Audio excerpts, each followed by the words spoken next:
Howdy and welcome to the F1 Hatchet. This is the post-race reaction for the Azerbaijan or Baku GP race. What did you think of this race? I mean, I thought it was kind of a so-so race. I give it probably a 6 out of 10. Mainly their start of the race was decent. You had some action there and you had a little bit of action on the restart. But besides that, it seemed to be much more of just a nose to tail race, following the leader around the race, going around, then having to deal with the tire strategy that just kind of wore out because of that safety car they had, that basically a free pit stop. So not a whole lot of action that I saw throughout the whole race. I mean, there was a little bit here and there, but not as much as I was hoping for. So I give it probably an average race setting. As normal, I will go through the back of the grid to the front of the grid. So we will start off with the back with Nick DeVries, who caused that safety car by clipping the inside of turn 5 and then going into the side of the turn 6, I believe it was, because it just kind of went wide because of that clip. A little bit on that was kind of his own issue, and it was caused early in the race but just enough for the first strategy came into play for those tires. It was a little early, but they ended up, changing those tires for most of the grid. The couple of people that had gone out earlier for that change kind of hurt, and that was one of those was Max Verstappen. So we'll get to that later, but kind of his own fault and clipping that issue, and he was the only one that actually had incident during the race. Juan Zhou ended up having to pull into the pits due to some other issues in that Alfa Romeo after dropping back into the field. So he just retired the car in the pit lane, and so there was no really issue during the race per se that would cause any other flags to be flown for him. Valtteri Bottas in that other Alfa Romeo was having a hard time this weekend. He had started off, losing 5 places, on that first start, and then was trying to change tires, ended up having a couple of pit stops and just ended up a lap down. So not a very good race for Valtteri. Nick Hülkenberg changed his setup between qualifying and the race. He went back to a more known state that Kevin Magnussen had, and so that's why he started from the pit lane instead of the 17th position that he had actually qualified in. He ended up, with those hard tires, pretty much racing on the whole race. He ended up, coming in the lap like 49 or 50, switch back over to those mediums or so. Fairly good race for him in the sense that he got up there and was just hoping for another safety car or red flag in the race later in that so that he could get that pit stop in, which never happened. So he kind of dropped back into the field behind his teammate. But a decent race. He showed that he could kind of hang with the rest of them in that spot. Logan Sargent didn't have a very good race. He qualified 14th and ended up 16th. He kind of dropped back in that field. He should have been a little bit closer to his teammate Alex in 12th, but was struggling at this street circuit per se. So hopefully he can get some more driver time on that circuit because he was struggling the whole weekend, and so I'm sure that didn't help. Alcott was another one of those that started from the pit lane and went on the start off on those hards and went to the very end. He basically pitted the very last lap and ended up dropping back to that 15th position. Pierre Gasly, his other teammate, started 17th and worked his way up to 14th. Pierre didn't have a very good beginning of the weekend and just kind of worked his way up through those start and through the degradation of the Haas's and whatever to try to pull himself back into that 14th position. Kevin Magnussen qualified 16th, ended up 13th. He was kind of had issues just trying to keep that car in line at the beginning of the weekend, and he had clipped someone on the first start of the race, and so his front wing had to be replaced, which gave him a little bit longer pit stop on that first pit, which pushed him back a little bit farther into the pack. He did pass his own teammate on lap 49, I think I have, for that 14th position. which then he got pushed back up to 13 after that. But mainly is because of Ocon dropping back and his teammate Nico starting off on that different strategy. So an average weekend for him, but I mean, staying out of trouble, so that's good. Alex Albon qualified 12th and ended up 12th. I basically have him, keeping his own alignment there. I think he got up in the top 10 at one point, but then just due to that Williams couldn't keep up with them and kind of slowly dropped back down into that 12th position where he started off with. Oscar Piastri qualified 10th, ended up one spot below that into 11th, where his teammate was a little bit farther up. He did a fairly good job for being a rookie on this race, I think.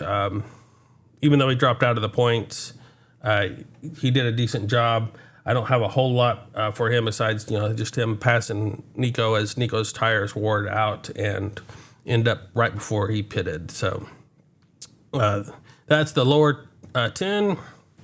So it leads us to the top 10. Yuki actually scored points again for that AlphaTauri. So that's a really good sign for that AlphaTauri.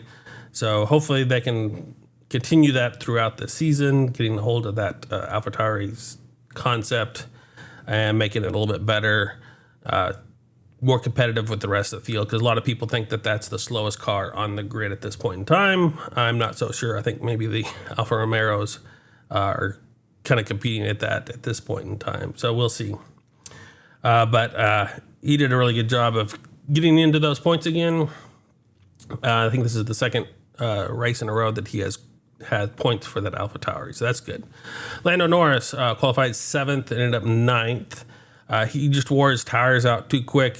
He was talking about all the upgrades that McLaren brought and said it was more for the high-speed corners instead of the low-speed corners like they are at this track. So hopefully we'll see a little bit more out of those McLarens next week when they are at Miami. But overall, a decent run for that McLaren, as they've been pretty poor showing so far in this season. George Russell qualified 11th, ended up in 8th. He did a really good job. Yeah, he gained 2 positions on the first start and then kind of managed to keep it on that second start. Was up there and had enough gap between him and the person behind him, Lance, to be able to actually do a pit stop at the end of the race for soft tires and go for that fastest lap, which he actually did succeed on that. And so he took that fastest lap away from the Red Bulls. So we will see if those Mercedes are any better. I know they're getting back closer to the Aston Martins and the Ferraris, but I'm not sure if they're anywhere close to the Red Bulls. And I'm not sure anybody's close to the Red Bulls at this point. But anyway, a good run for him. Lance Stroll is another one of those that gained 2 spots in the start. Was able to kind of hang with his teammate for the first part of that race, but then kind of slowly dropped back a little bit. Not quite as wily as Alonso is, but was able to get into that 7th position. So a good run for him. Lewis Hamilton had a normal regular start, then he pitted, and then threw him back 5 positions, and then he was having to work his way back into that 6th spot. So a really good run for him, even though it doesn't look that great for him.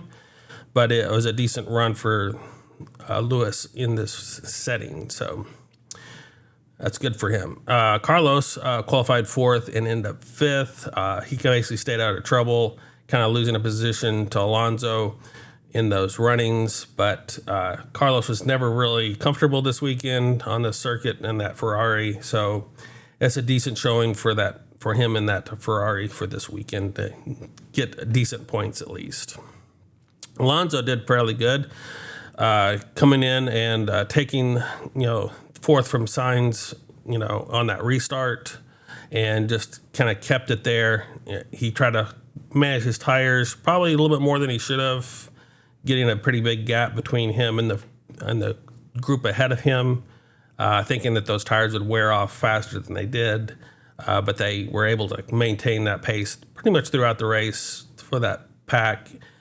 He tried to push back at the very end, gaining ground, but wasn't enough time after that point in time to really put any kind of pressure on Charles. So, but a good run for him. So, and trying to do that strategy is pretty wise in that scenario. So I give kudos to Alonso. Charles Leclerc qualified first in pole position, dropped back to third. I mean, he lost that lost the first position and was in second position on that first lap, and then like a couple laps later, Max was able to Sergio was able to overtake him for that third position, pushing him back to third. But then Max ended up, getting in the lead, staying in the lead, except for the fact that his tires were wearing down a little quicker. So he pit stopped, boxed, and that safety car came out, which then dropped him back behind Charles again, which he was then able to overtake. But that gave Perez the lead of the race during that safety car period, which Perez was able to just maintain that front position. And those Red Bulls were just running away on this race. They were pretty far ahead of Charles Leclerc during this racing stint. And they were basically trading, fastest laps throughout this race between Max and Sergio. Max ended up having the fastest lap between the two of them, but then George came in with that pit stop for those softs to take the fastest lap away from Max.